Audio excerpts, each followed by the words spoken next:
What's up, everybody? Episode 28 of Kickin It with Breezy and Don C. And we got a special guest today. I already see him smiling a little bit. That's Jarren, Cottingham, Wingate men's basketball. JCotti, what is going on, man? How are you? I'm good, man. Just chilling, just trying to stay sane and everything, just trying to stay fit, through all this craziness going on. Just doing what I can to, stay active and stay positive.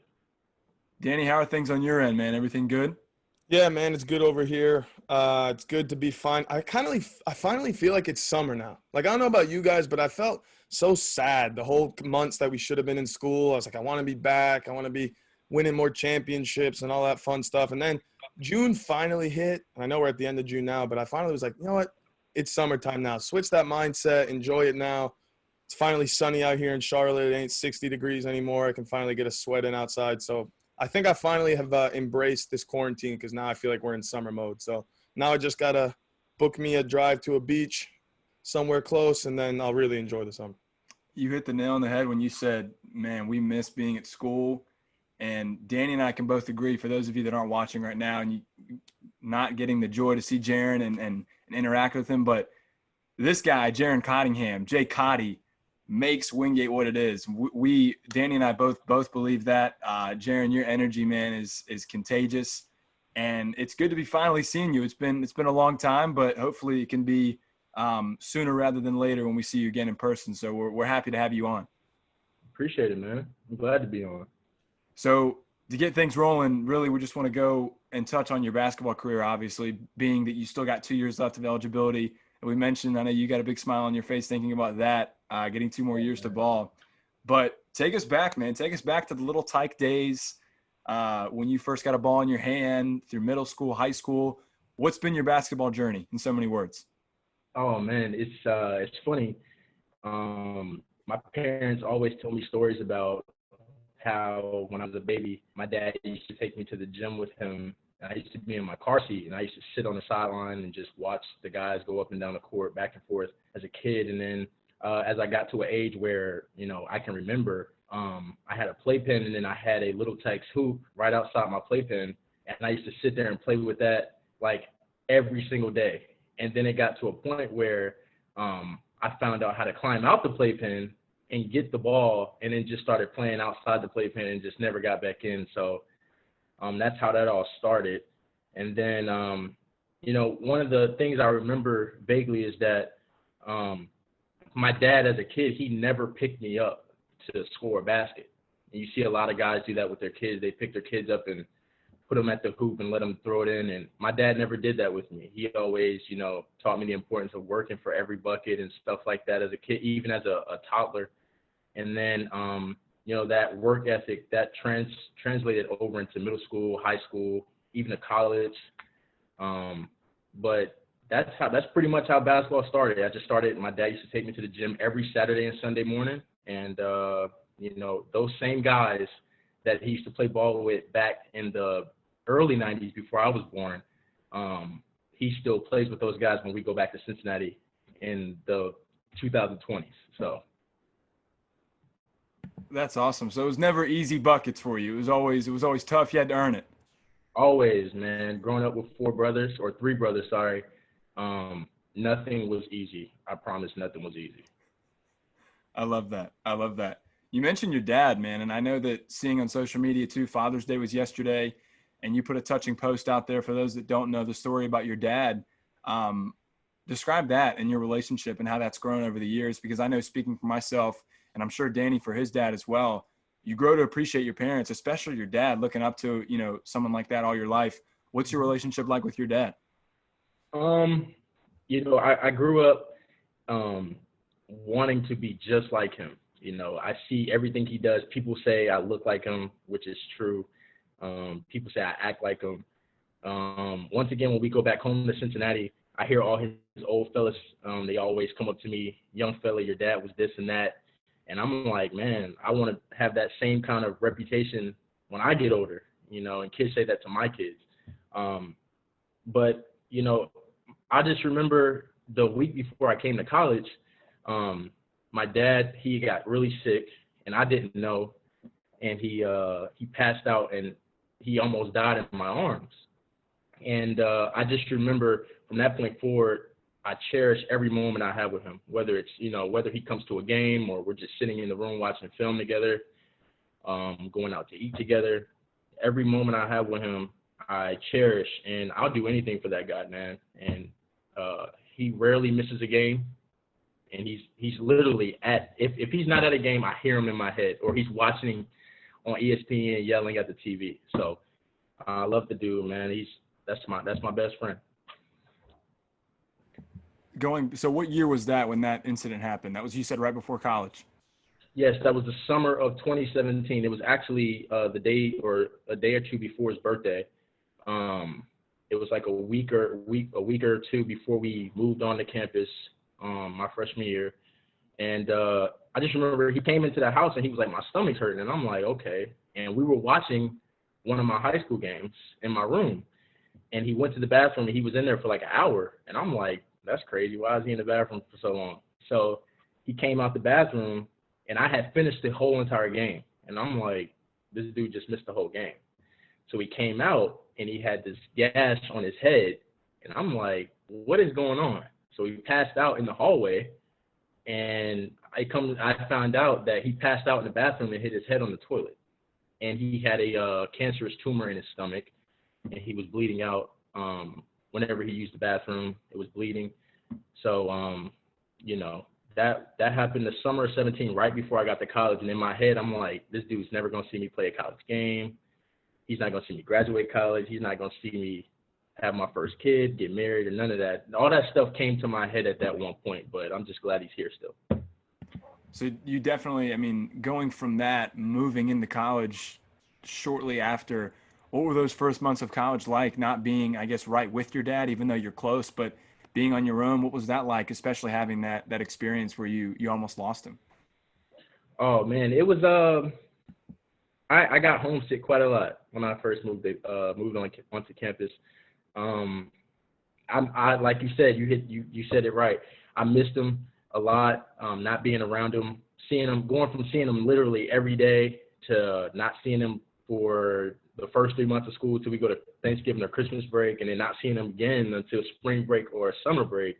That was tough my freshman year, but it was pretty tough. I'm not even gonna lie, it was pretty tough.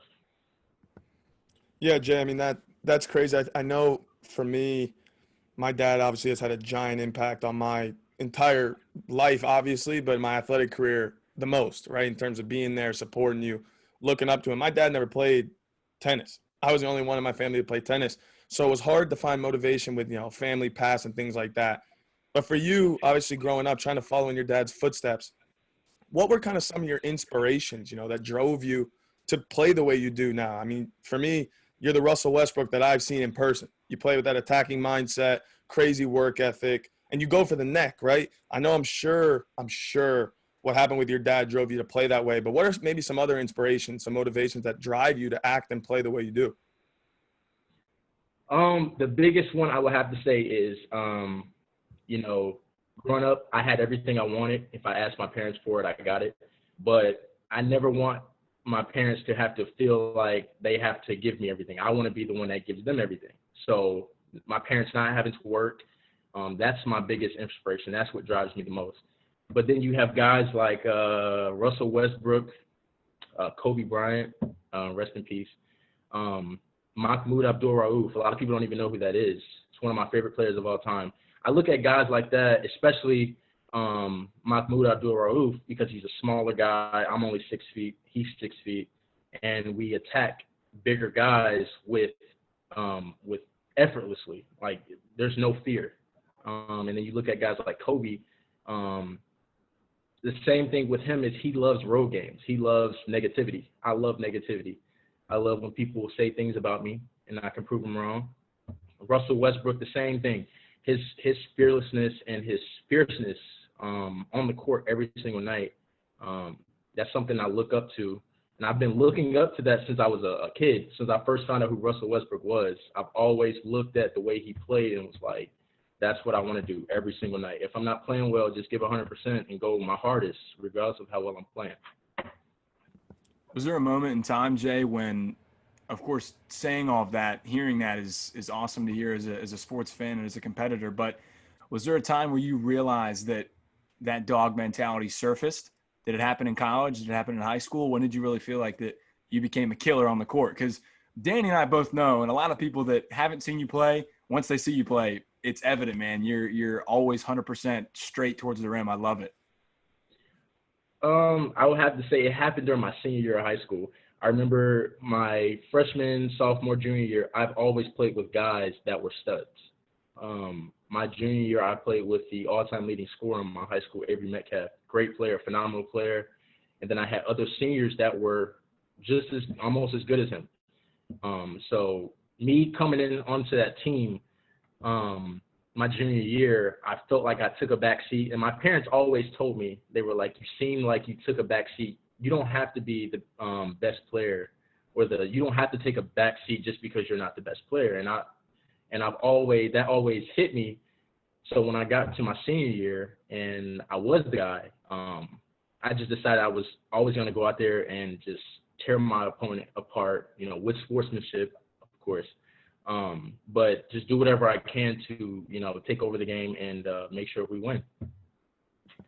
Yeah, I mean that's the mindset that I think all great athletes have. I mean, when you talk about following in somebody like Kobe's footsteps and you think about the mentality he brings into what he does, for me, that's why, and I hope you heard it, but our Kobe tribute episode we did months back, obviously the day he passed away, we mentioned that. We mentioned how it's not just athletes who follow guys like Kobe. It's everyone. It's being a killer, waking up early, putting in the extra hours, but having that confidence. And that kind of brings me to my next question with you. I definitely believe that me and you, as well as some other players for sure, have been a couple of those guys, athletes on campus that tend to get a little bit of slack sometimes because we talk a little bit of a big game before the season, before games, during the game especially, putting ourselves out there in terms of how we dress on game days and in general and being outwardly confident. I know for me, that stems from work ethic. It stems from 100% belief. It's rooted in hard work. It's not rooted in arrogance, right? Tell me where that stems from for you, because I know me and you are two people who have always gotten along since we met, and I think a lot of it's rooted in that same exact belief in ourselves and in our ability, but that comes from hard work. So tell me, for you, where does that confidence come from? Because I know you personally. A lot of people who I'm sure don't, that play against you, that see you play, they might think, oh, man, Jay's cocky. He thinks he's this. He thinks he's that. Tell me where it stems from you. I want to hear the honest truth from you. Where does that confidence come from? The confidence comes from my teammates, first of all, the guys I play with and my coaches. Where I get the confidence from is whenever I go into practice and I hear guys telling me, look, we need you to do this and we need you to do that. Keep up, do what you did last game, take over a game. Little stuff like that, that puts me in a mindset of, all right, I need to be confident and I need to go out there and do what I need to do. I've always, and you made a good point, people might look at guys like us and tend to say we're cocky or arrogant. I believe that you have confidence and then you have cockiness. There's a difference between the two. And I think every good athlete has that point in time where they feel like they're untouchable. Like they feel like nobody's better than them. And I'm guilty of that too. But one of the things I try to do is I try not to vocalize that. I try not to voice that and make it seem like I know that nobody's better than me. I try not to say that out loud. I keep that to myself. But I think everybody has that inner cockiness about themselves, that they think that they're the best, and as well as you should. I mean, you should always think that you are the best player whenever you go on that tennis court or you go on the basketball court or the football field, baseball diamond. Whatever you do, you should always feel that you're the best out there. So that confidence comes from simply just my teammates and coaches telling me to continue to do what I've been doing if I've been doing it well. Yeah, and I know for me, when you talk about the confidence that you bring on and you don't vocalize, for me, one of the biggest things that self-confidence does, and the fact that it's rooted in hard work, allows you to be calm in the biggest moments. It allows you to be calm in championship games, big rivalry games. And I remember when you were young, I heard about this. I didn't see the game because I believe it was at a conference tournament somewhere. But when you were young, you came into a conference tournament game and you had one of your best games. You made a big impact in that game. Tell me about that. Tell me about what it means to you to be able to be in those big moments, in them rivalry games, where it's all on you. And like you said, when you feel like you're the guy and you have that belief, I believe it brings a little bit of a calm. I know it does for me. What is that like for you? So you brought up the game my freshman year. We played against LMU in the tournament. We hadn't beat LMU in 6 years. So there was already some added nervousness going into the game. It was a conference tournament.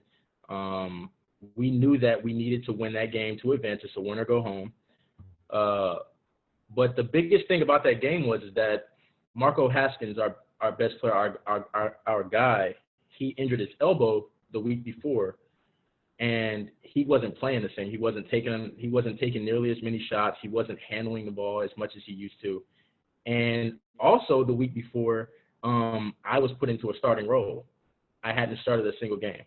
And to go from playing 18 minutes a game to playing 35 minutes a game in the last 4 games of the season, that's a big jump. So, when the game first started, I was a little nervous. I started out slow. And then I just remember there was a point in time where I went off for about 6 points straight. And then I just felt like, well, Marco's not playing well. That means I need to keep this up. And then I just did whatever I could to keep us in the game. And then Charlie Hovass, he hit the game winner. But, it's just moments like that, when you're used to it, they tend to be easier to deal with. In high school, it was nothing to me to play against LeVar Batts or Wendell Moore, who's at Duke right now, and go out and score 30 and keep composure under pressure. Then when I got to high school, or when I got to college, it started over. Coming in, you were nervous those first couple games, playing against guys who were 3-4 years older than you. And then, once the end of the season came, I was ready for those big moments. I'm so glad you mentioned the LMU game, Danny, and Jarren, you mentioning Charlie. That shot is stuck in my head, that layup he had underneath. I'm not going to lie to you, that night we were working a game at Wingate. I want to say it was the Tusculum game when the women's team played in the quarterfinals, and we were running in the offices. Oh my God, like we have a chance against LMU, and we see that Charlie scored that. We all went crazy. So that was a good, nice way to reminisce for me. But I want to take it back a game. I think it was a couple games before that when Queens came to town. And Queens being a nationally ranked team, always up there, and you had been behind, Amarius and Marco. That backcourt was so good my freshman year. And then I remember seeing you step on the court that game, and you had probably one of your best games. I want to say you had close to 19 and 8, something along that line, no turnovers, starting point guard. What was that like? Do you think that kind of propelled you to your success that you had this year too? Yes, it did. It did, because it's funny, because every game that I will go back and watch, believe it or not, I go back and watch every game after we play them. So when I went back and watched every game this year, especially at the beginning of the season, I always heard you and Sam bring up the fact that Jarren showed glimpses of what he can do in that last game against Queens and stuff like that. And that is the game that I really thought that I could really be a good player for this program. We came into that game, like I said, that was my first start. I was nervous. I started out the game very slow, just like you would think a freshman would. And then I just calmed down. Coach pulled me to the side and just told me, just play your game. And I started taking very good shots. I started making the right play. I finished with 19 points and 8 assists with no turnovers. But it was that specific game, and we lost that game. But it was that game that made me realize that I can be what this team needs me to be. I was going to say 19 and 8. That sounded right in my head, and now that you said it, a little bit of self-validation for me. I got that right. That was spot on. That's why I started smiling when you said it. Thank you. Before I get into my last question, can we just shout out Don C? I mean, the guy knows his stats so well that a game years ago he brings. I believe it was not. We all know Donnie knew exactly what it was. He had to make it seem like he was taking it in the memory bank. He's like, I remember 19-8 and 0. First of all, that's also special because I ain't seen too many games where JCotti had 0 turnovers. So that's pretty. That's pretty impressive, my boy. That's what we need to see. Nah, I'm playing around. But moving on into something a little more serious for me, especially as an athlete who has a very distinct opinion on this matter. I think there are a lot of people who disagree with me on this, people within sports, people outside of sports, which is that if an athlete has a platform like top players do in the NBA, like in the NFL, it should be and they should feel as though it's their responsibility to speak out, you know, on issues like things that are going on right now on behalf of people whose voices may not be heard as much. And I have prided myself on always wanting to be as outspoken as I can in how I dress, how I talk, and how I even try and speak out, you know, for good causes, you know, such as the Set the Expectation cause that the school has taken on the last couple of years. Whereas some athletes, such as we saw Michael Jordan in The Last Dance, talking about it's not my job to do that. And now I think the guy I always bring up, and me and Donnie go back and forth, is Kawhi. Kawhi tends to let his play do the talking. He doesn't speak out too much. I want to hear your thoughts on that because for me, you're somebody on our campus who is a prominent athlete, and you do carry that chip on your shoulder, and you carry yourself with in a great way. You're outspoken, eloquent guy. I want to know your opinion on that. Should athletes feel that that's their responsibility, or is it's their prerogative to act however they want? Oh man, that's a great question. I think it can go both ways. I think you have some athletes, and you said I'm outspoken. I actually am outspoken, but I tend to be kind of shy in situations where I don't feel comfortable. For example, when you look at our team, and you probably look at me and say, well, he's the leader of the team. Vocally, that is not the case. You have guys like Francis, and you have guys like Rashard Pringle, and guys like Kendrick Tucker, who are way more vocal than I am. But that has started to change over the last year or so. I found out, and when our school, since we've been going through this whole, racial thing that we've been dealing with, this pandemic, when our team released the video of us sharing our thoughts and opinions, it took me a day or two to really gather myself to be able to do something like that. Because typically I stay quiet. I have my own opinion on it, but I tend to stay quiet about it. So I think athletes, they should feel the need to speak out. But if you aren't comfortable doing it and it's not something that you're accustomed to, you shouldn't put that pressure on yourself to feel like you have to. Like Kawhi Leonard's a perfect example. We've all heard what he's been through, his life story, his father passing. I don't care how old you are, that's something that's always going to be tough to deal with. If you lose a parent, that's something that's tough to deal with.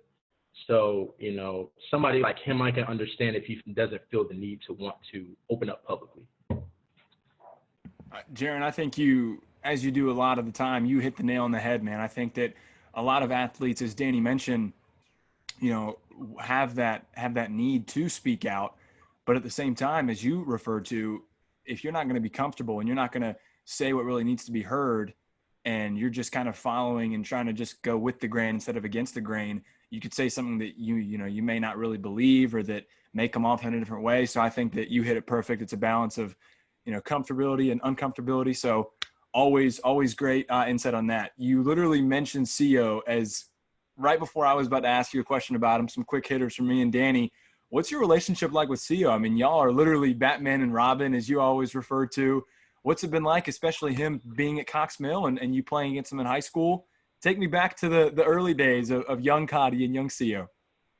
Before I get there, I'm going to say he's Superman and I'm Batman. It's Batman and Superman. Okay, I'm sorry. You're right.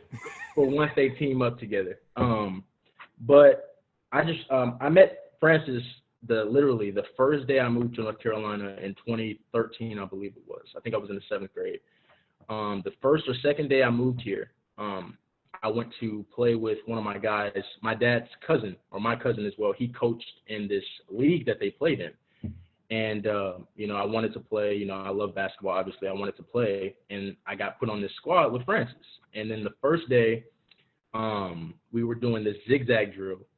And I think I was on defense and he was on offense. And I tried to reach as a little kid. And he leaned in and his head hit me. And I had a knot on my head about this big. It was so big they didn't even let me go to school. So I missed 3 days of school. So, but from that point forward, since we had been teammates in the 7th grade, we were 13 years old. We got to high school. We went to different high schools. We competed against each other every single year. I knew that when we played against Cox Mill, he was going to bring his A game. He knew I was going to bring my A game. Literally every single time we played each other, it was a shootout between us two. And then when we got to, I just remember a month or two before we got to college, I ran into him in the rec center and I was like, yo, where are you signing? And he was like, I think I'm signing to Wingate. And I was like, for real, I just signed last week. And then he was like, you're kidding. I was like, nah, man, I'm serious. And then when we got there, the friendship relationship, it took off, and he's genuinely one of my best friends. I credit him. The way I play is because he pushes me. We push each other, and I thank him every single day for pushing me to be my best. That could not be better scripted. The start of that friendship, bumping heads, and now y'all are running mates on a team that is honestly one of the most exciting sports to watch on campus. Real quickly to piggy off your recruiting journey and then coming to Wingate, I want you to talk about the recruiting visit you had with Kendrick, Pringle, and Jake. How crazy was that? And then y'all ended up all going there. Okay, so it was funny because when I got to the visit, the first person that I bonded with was Kendrick. And Kendrick is my best friend on campus. That's my roommate. He's been my roommate since we got together. That is my best friend on campus. He was the first guy I talked to. He was the guy I hung with the whole entire night, the whole entire 2 nights we spent on our visit. So we hit it off really well. Me and Pringle, we ran into each other a few times during the visit. He would be over in one building, I'll be in another building in Beam, and we just end up meeting each other in the grass area. Everybody knows what that is. And then, it's funny because over the summer, I added him on Snapchat, and I'm excited. I'm like, yo, man, we getting ready to go to Wingate. We going to be together. And he's sitting here, he's hyping me up like, yeah, man, I can't wait. And then, like, a month before we're supposed to move onto campus, he texts me and says, yo, I'm not going to be there this year. I'll be there next year. I was so heartbroken. I was like, man, this dude. I'm like, dang, I was really expecting to be going to school with this guy. But Jake, on the other hand, I didn't really talk to Jake. I rarely ever talked to Jake on the visit. I think the only words I said to him was nice shot during the pickup games we had with the team. I didn't really speak to him outside of the court. I didn't really speak to him at dinner when we went to dinner. It was just weird, but it's funny how there's a way of guys not really hitting it off at first, and then they end up becoming close. And me and him have a close relationship too. What a story! What a story! I love that. That epitomizes y'all's chemistry. That is perfect. Real quickly too, some quick hitters from me and Danny. As I mentioned, the NBA bubble. I know you're a big NBA guy. Is the NBA bubble going to work in your eyes? Oh, I think it will. I'm very confident in it. I think that we live in an age now where money talks. I think if you have money to spend on certain things, like you hear the NFL talking about these new masks that they have. Who else has them? You don't see colleges and high school teams having that. Money talks. So the NBA, you have all these facilities they have and all this equipment and the best doctors in the world, best trainers in the world. I think if the players follow the rules and just try to stick to their guns in terms of the rules and stuff that they're going into Disney with, I think it'll be fine. And it's not for that long. It's only for a month or two, and then you get to go right back home. So I think it'll work. Yeah, man, I think you're right. We've been talking about that back and forth, and obviously the worry is always, does somebody test positive? Is somebody not doing the right things? I know in my world in the ATP, they just had a couple players who actually went and made their own little exhibition tour called the Adria Tour, and they were out partying, and we're doing the right protocols and everything. And now this week, 2 guys just tested positive from that. So now I'm sure all the tennis stuff's going out the window. So you just hope everybody's doing the right thing. And let's get some basketball back. But like Donnie said, get into some quick ones. I got 3 quick ones for you. You know, this podcast, we talk a lot about fashion. We talk a lot about sneakers. So I want to talk to you about yourself and your team, because I know from being boys with a lot of you guys on the team and being, called twins with about 3 dudes on your team. I've had people mistake me for you. I've had people mistake me for Kendrick. I've had people mistake me for Jake. I'm like, if I was as tall as Kendrick and Jake and could shoot like them, I wouldn't be playing tennis. I'd be playing on the basketball. But that's besides the point, But anyway, on your team, 3 quick ones. Number 1, who's the best dressed on the team? And you can say you. You can say you. Nah, it's not me. It's definitely not me. I tend to dress well at opportune times. Like I don't know. These guys, some guys like Kendrick, they go to class dressed to impress. That's not me. If I wake up, I'm like, okay, I'll put some sweats on and go to class. Put some kicks on and go to class. But the best dressed on the team it's a tough one, but I have to go with Kendrick. It's funny you say Kendrick because I'll sometimes in my head see him walking around and I'll call him Kendrick Oubre Jr. That's what I call every time I see him walking around. I see this guy dressed like he's little Hendrix vibes on. I love watching Kendrick. You're right about that. But next, who's got the best shoe game on your team? On court or off court? I'll take one for each. That's a tough one. Ooh, off the court. Ooh, Kendrick again. You got Kendrick. It's really tough for that one. You got Kendrick up there. You have Andreas Wilson. He's up there. Francis Co.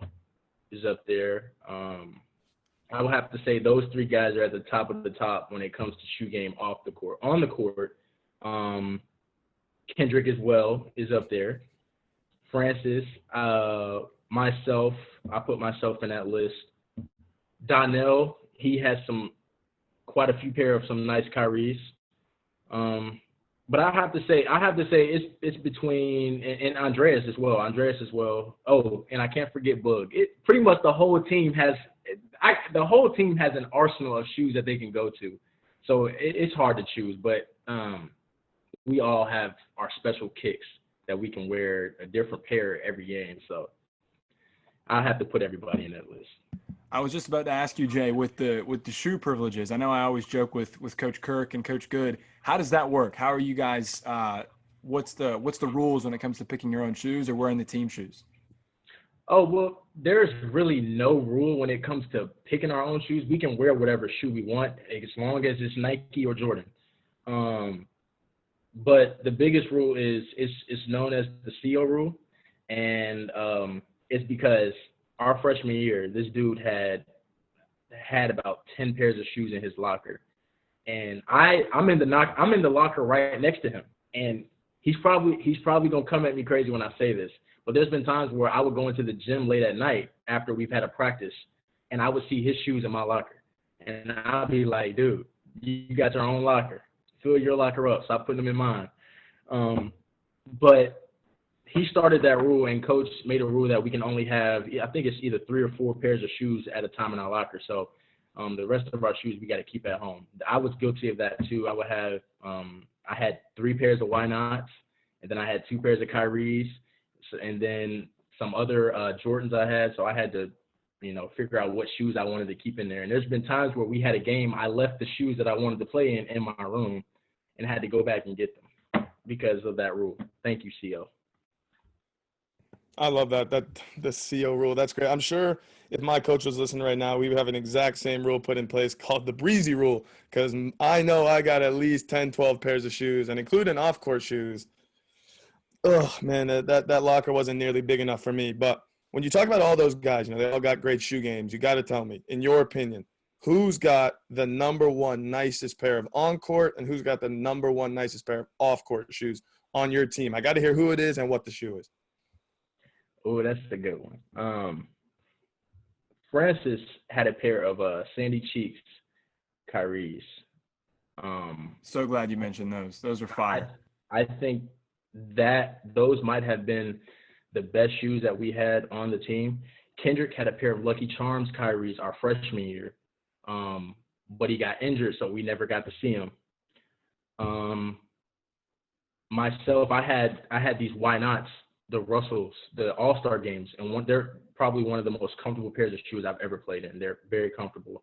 I remember we went to UVA Wise, and the commentator kept talking about it. He was like, here we have this shoe guy here.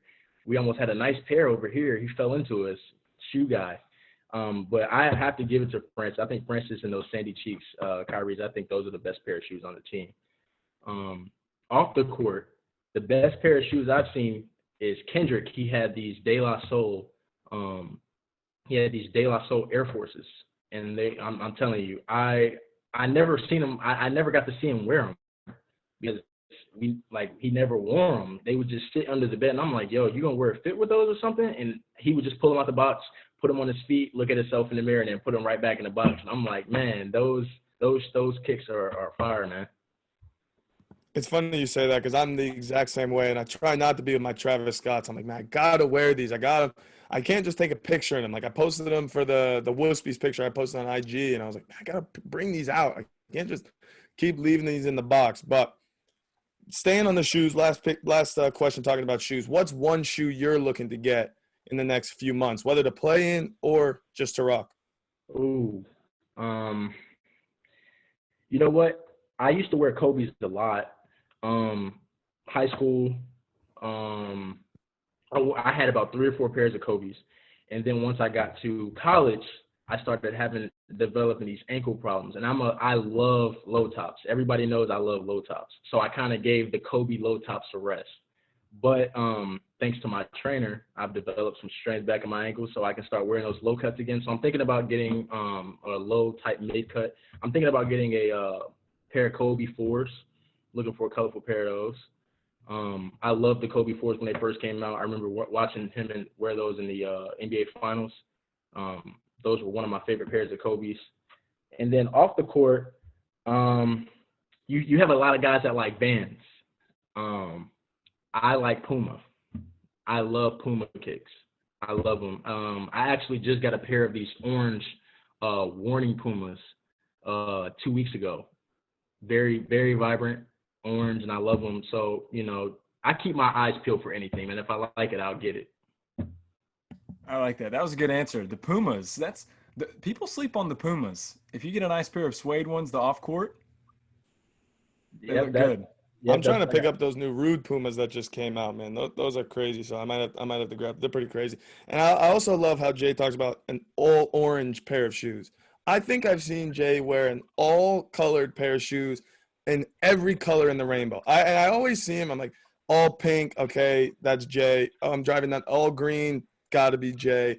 All purple for sure, it's Jay. All blue, God's Jay over there. So I love how this guy is going through the whole spectrum of colors, and you got to go crazy sometimes. Got to go crazy. Man, I'm a vibrant guy. I love everybody. My favorite color is orange, so of course you can never go wrong with the orange. But I love vibrant shoes. I love shoes that stick out. You can say I'm pretty flamboyant when it comes to what I have on my feet. I like that. That's a good answer. Real quickly to get into it, I know that for those that don't know, your Cotty Comp account, when you post your highlights and you throw some edits on there, what made you get into that? Is that something that you want to try and do post-career, whenever that may be, get into video editing?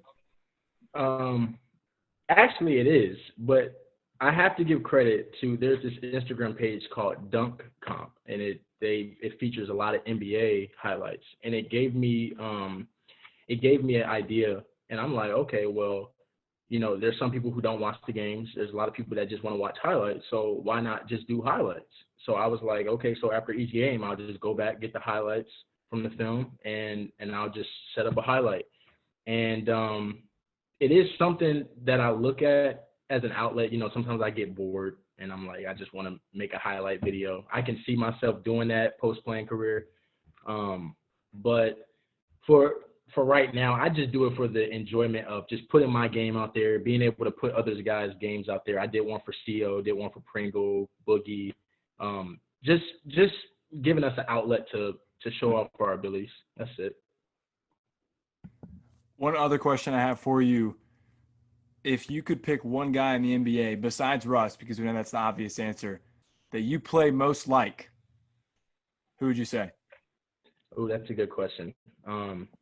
And I know my teammates probably gonna let me have it. They're probably gonna say I don't, but I see it. I see it just a little bit. I see a little bit of Damian Lillard in my game. I like that. Being able to come off screens and let it fly if a defender doesn't step up.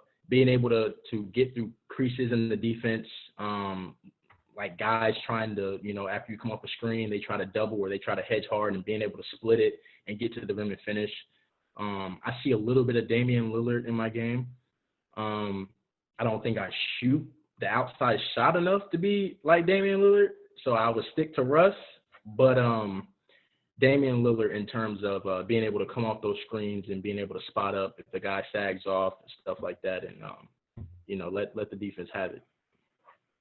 I love that Lillard comparison, but if you're saying that, Jay, I got to hold you to it now. Next year, I'm going to be coming to some games. If you hit a buzzer beater and I don't see you waving at the other team's bench, watching them get – I got to see that now, because if I don't see that, I got to take the Lillard away from you, because that's what we know Lillard for, ice cold. Dame's a beast. So if you say that, you got to live up to it now. You got to be waving at the other team now when you hit a buzzer beater in their face. Okay, Danny. Me and you probably gonna have some issues after this thing is over, because he did that to Russ. So okay, but about that, it's funny that you say that. We were talking earlier about how things that motivate you to play well, and one of the things I talked about was trash talk, and how trash talk motivates me more than anything. Like I love when teams trash talk me. And I can't remember if Donnie was doing the game. There was a game we had this year. I scored 38. And I just remember one of the players on the Mars Hill team, he scored on me. He got an and one, and he got subbed out, and he walked right past me and was like, "Number 0, you're not the one. You're not the one. Stop it." And then their coach looked at him and was like, "Don't do that." So I just shook my head and just made sure I torched him when he came back in the game. But I can't see myself hitting a game winner and waving to a bench unless somebody talks trash to me first. Jarren, I hate that I didn't get to cover that game. That was the one game. I want to say it was right before we got back from Christmas break. And I was watching it. I was watching it on my laptop. And I'm punching the air. I'm punching my pillow. Like, why am I not there? Because that was, to me, that was like the perfect culmination of the early season success y'all had, and then the struggles when Pringle went down, and the losing streak, and then having that game at home, man. And now that I know that it was fueled by trash talk, that's something Danny and I both know is one of the best elements of basketball. I love that, man. I love that. That's a do not do when you play against Cotty. Yeah, that is. And you can also ask Sam, he'll verify it. That before that game, I don't know why, I was listening to Michael Jackson before the game, and okay. It just, you could hear him say in the broadcast that it was motivating me. So I'll let him believe that was the reason I played well as well. I'll stick with that. I love it. And I want to ask one quick thing when we're talking about trash talk, because I want to hear a story here. I'm going to give you a quick story myself about my favorite trash talk moment, and I want to hear yours. And Donnie, if you got one, I want to hear yours, because I know you played against some big names when you played some high school ball. So I want to hear your best trash talk story. But I want to take a couple people back. My second year, we played at Queens. And that summer, I had gotten a tattoo on my arm of the skyline. And if you don't know, Queens University of Charlotte is in downtown. So when we played against them, I beat their number 1, and all their team was standing there on the fence. So I flexed my tattoo. I said, "This is my city." I pointed to the guy. I said, "This is my city."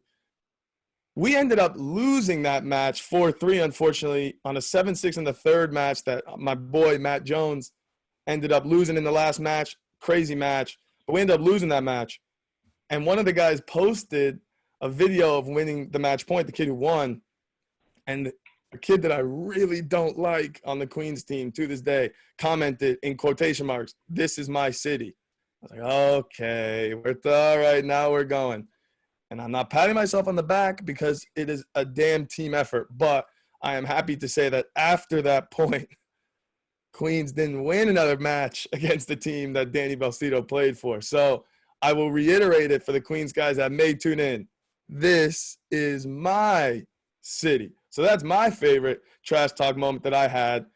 You know, some people might say, "Oh, yeah, I'll take didn't happen for 400." You go ask everybody on my team, on that team, and they will tell you that happened. So I got to hear your favorite trash talk story about shutting somebody up, Jay. Typical Danny Belcito. I love it. That was good, Danny. That was. Right, so, we're gonna hold that against you now. Just now. Hey, it's fine. Right, so hold the truth against me. My story. So Kobe Bryant passed on my birthday, my 21st birthday, January 26th.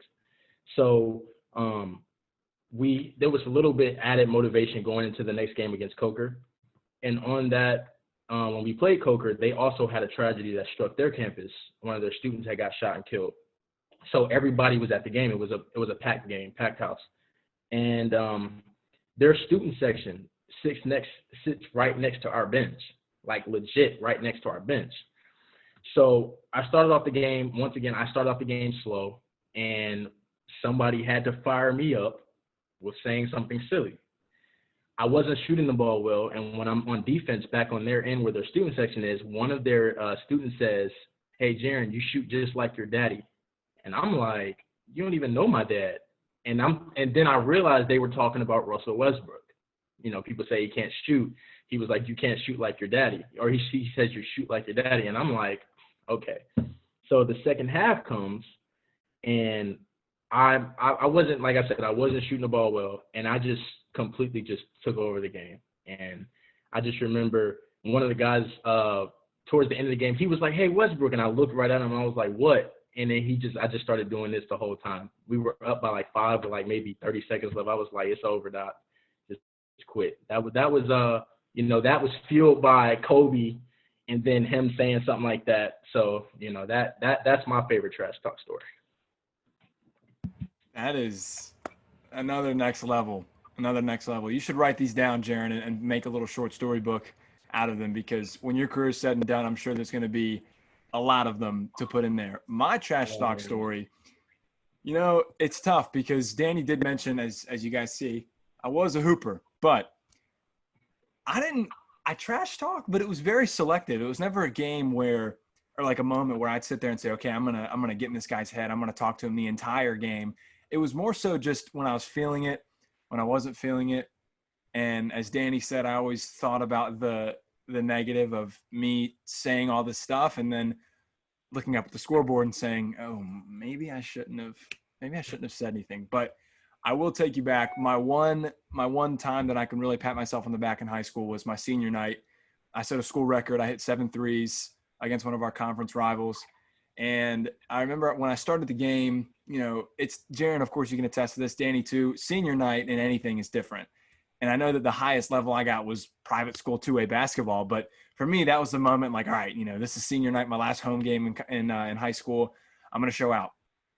And the team that we were playing, we had previously beaten them earlier this season, but they were interesting group of guys. They talked a lot of trash. They were always below, like they were always at the bottom of the conference. So I'm like, all right, first off, why are you talking? Like, why? Please stop. So that angered me a little bit. But I came to that game, and my senior year is really when I started to shoot the ball a lot more. I was always taught to be a back to the basket guy. I grew really early, which was my downfall when it came to me trying to play ball beyond high school because I was way too slow. I was not tall at all. So I was kind of an awkward position, but I ended up shooting the ball real well. So that senior year came, and I was, you know, doing pretty well. And coming into senior night, I thought, okay, guns a blazing. I'm shooting every time I get the ball. And I remember I hit my first 3 in the corner, and that started off the game, 3 points. And then I come back to the same corner, and I catch the ball on a swing, and the defender looks at me, and he kind of looks at me. He looks at my feet, looks at me, and just shrugs. And I nodded at him, and I shot it, and I hit the 3. And he turned around, and I looked at him, and I just smiled at him. I just smiled. To me, the best trash talk, the best trash is left unsaid. And the game went on, and I kept going. I hit another 3 on the other end. And I actually, the other day, I was looking through some of my old stuff, and I came across those game highlights, and I watched it with my mom. We were just laughing and reminiscing a little bit. And you could even see every time I hit a 3, you'd see my dad get up and hold up the 3, and he'd go crazy. And it was just the atmosphere that night was crazy. But I remember we beat that team, I kid you not, by at least 40 or 50 points. It was a blowout, absolute blowout, best night of my life basketball-wise. But every 3 I hit, they continued to just sag. And I'm like, okay, I'm not going to call myself Ray Allen, but if I'm hitting 3s, I shot 7 for 8 that game. That is the one time I will actually really applaud myself. I shot 7 for 8 because the 1 3 that I missed, I pulled it from around the volleyball line because I was having fun, and my coach was like, Donnie, come on, kind of the Bradley Beal, you know, hands on the hips. Come on, what are you doing? But that was the game where I really, when it came to trash talk, for me, it was always just the looks of, you know, you messed up, and I love it. Looks of the shrugs, looks of doing the 3s around my eyes, running down the court.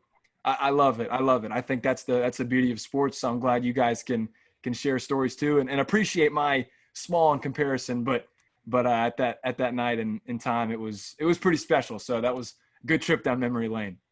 Hey Donnie, man, look, you play 2K, and Danny, I don't know if you play 2K, but everybody knows you can't leave a sharpshooting offensive threat open. You can't. I may have been that in high school. Man. But you you hit the nail on the head when you said the best trash talk is, basically silence. One of my favorite quotes is, silence is golden if you want to win. And that's one of the things that I always talk about. One of the things you'll notice about me is that I'll never start trash talk. You'll never see me start, verbalizing or taunting. That's not something I do. And even if somebody says stuff to me, I still never really talk. I do exactly what you said you did, Donnie. Just smile, or, I might hit one of these, or, you just shake my head, something like that. But you're right. The best trash talk is the stuff that's left unsaid. Well, I don't think Danny knows about that. I think Danny's the verbal guy. I was about to say, I'm like, okay, you know what? You guys, you spread this positivity and wisdom to young athletes. I will be on the other side and say, yeah, but if somebody taunts you, you better tell them what they just said. I completely disagree with the best silence is left unsaid. I want to beat you, and I want to tell you I beat you, especially if you were talking about beating me. And I don't care if they're mentioning Russell Westbrook or your real dad. As soon as somebody mentions your daddy, it's time to go off. So I'm glad that you did that. Hey, you know what? I forgot to mention something. The game that we played against Mars Hill, the guy that was talking trash to me, the whole entire game, it was just him. It was just one guy. His girlfriend went to Wingate, and I was good friends with her. Like just good. She was on the basketball team actually, and I texted her and I said, "You're dating number 10, right?" And she was like, "Yeah." And I was like, "You need to tell him, let sleeping dogs lie." And she was like, "What does that mean?" And I was like, he was talking trash, and I went on for about 38. And I'm just letting them know that next game, if they want to win, just don't do that. And she was like, "Oh, Lord." And then I was like, "Yeah." So just tell them that. So the next game when we played them, I'm in layup lines, and I shoot the layup, and I'm walking back to the line, and I walk past their bench, and their coach taps me, and he's like, I told Austin, I told him not to say anything, so we're just going to wait till after the game to talk. I was like, that's a good idea, coach. And we ended up losing the game. Oh, my. That made the story 10 times better. I like that a lot. It's so fun. Real quick, before I get into my last question, it's so funny that you mentioned the coach told you. I told him not to talk. I told him to stay quiet. I even used those things to get into people's head. I had a coach tell me once, yeah, I put our number one, I think it was from Marcel too, which is pretty hilarious that it happened. I put the number one at number 2 because it's his senior day. I go, smart move, coach. And then I waited, and we played the match, and he hit a shot, and he said, come on. And I walked over. I said, you should be on court number 1 right now, but your coach took you out so you had a chance on your senior day. So don't think you're there because you're playing badly. He was scared of me. So I can't relate to you guys with the best stuff is left unsaid because I'm not even playing this guy. I just have to say something, and then he ended up losing. He ended up losing my boy Jonesy. If I can help my boy win, I got to help him win. But let's move on from the trash talk because I got way too many stories that people are going to hate me more than they already do. So I'm glad that you two can be the voices of reason and the voices of silence, so to speak, on this because I'm excited to see. And that leads me into my last question for you, Jay. We talked a lot about past memories, past games, past things that you've done. But I want you to tell us and tell the people listening right now, what are you working on now for your game for next season? And what can we expect from you next season? Oh, the biggest thing I'm working on for next year is trying to get my ankle back to a strength where I feel confident going both ways. If you watch us play last year, a lot of the things I did was going to my left where I could stop easier on the dime. Going to my right, whether it's sliding on defense or driving to my right, I have a hard time stopping on a dime because of my right ankle. So that's the biggest thing. I'm just trying to work on strengthening that up where I can develop a tolerance for that, the popping and all that stuff. But other than that, being able to create for my teammates, I want to bring my assist numbers up. I know that I can score. The best thing my coach said to me in our year-end meeting, he was like, his quote unquote, his exact words were, you can score with the best of them, but what else can you do? And that was added motivation for me to, over this summer, work on being able to drive and kick and get guys like CO and and Kendrick great shots on the perimeter, get myself a better shot, and defend, and being able to lock up a team's 1 and 2 guy, their top 2 guys. If you can do that, then you can win any game.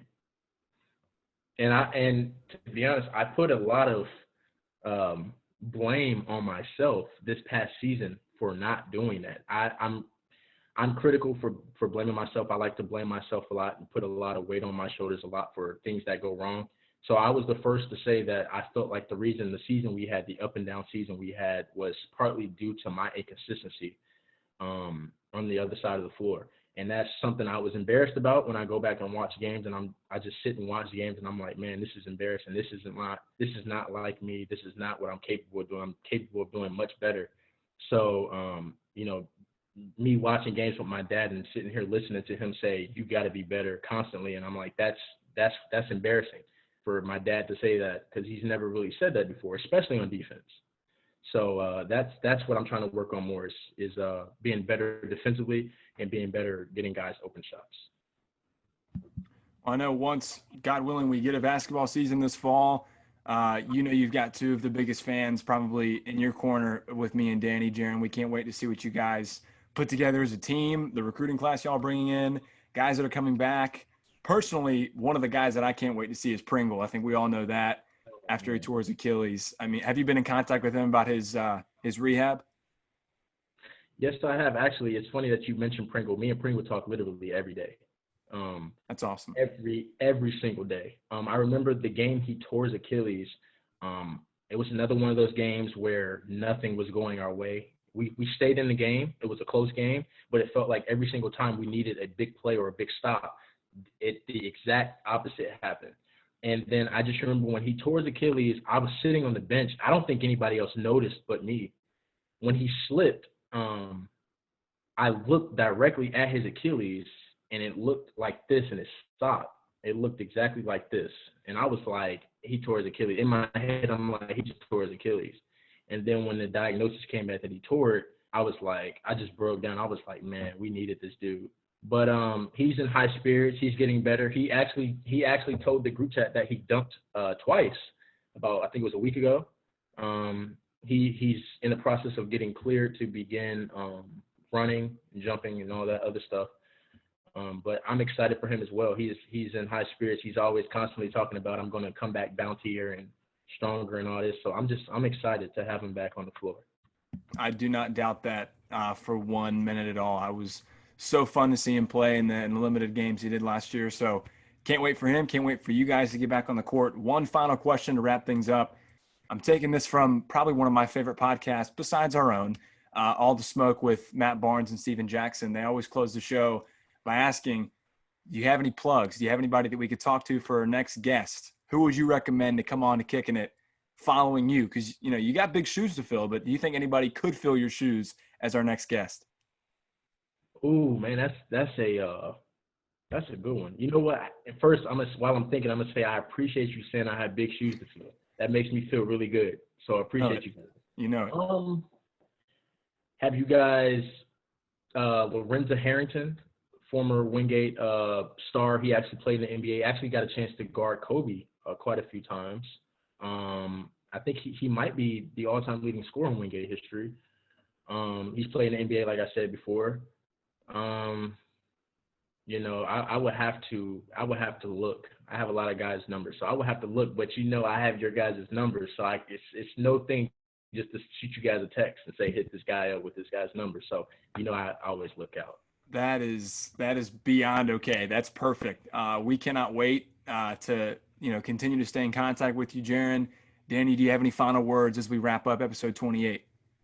No, man, I just want to say thanks, Jay, coming on, chopping it up with us as always, telling some stories, and reminding people that are going through this stuff that, athletes are humans. And I think that's something that a lot of people forget, whether it's students at a D2 or fans watching professionals. They see you on the court doing what you do, and they might see that outward persona, that you put out on the court as a killer, as this and that. But you remind people when you talk as well as you do, intelligently as you are, that we're people, we're humans. We have opinions. We have things that should be valued outside of just our game. So I just want to say that for the listeners who were athletes and weren't, don't forget that. Don't forget the athletes are humans as well.